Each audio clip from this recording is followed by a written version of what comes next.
Magandang araw po sa inyo lahat. Good news po. Talaga pong may forever. Pero hindi po sa buhay natin dito sa mundong ibabaw, kundi sa kabilang buhay.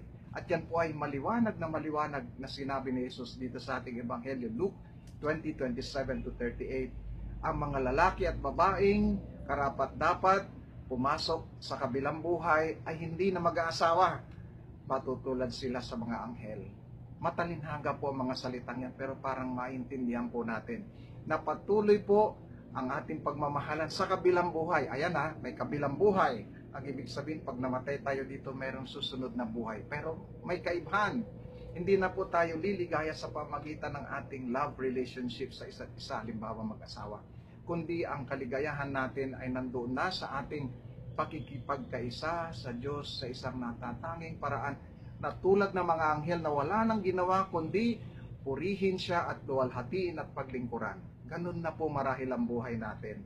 Kaya sinasabing hindi na kailangan ng mag-aasawa doon kasi tayo po ay nakikipagkaisa na sa Diyos sa isang natatanging paraan at doon natin natatagpuan ang tunay na kaligayahan na panghabang panahon.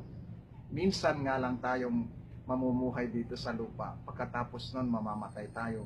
Minsan din tayong mabubuhay sa kabilang buhay, pero yung minsan na yon ay magpakailanman. Para pong kanta, minsan lang kitang iibigin, minsan lang kitang mamahalin, ang pagmamahal sa'yo'y walang hangganan, dahil ang minsan ay magpakailanman.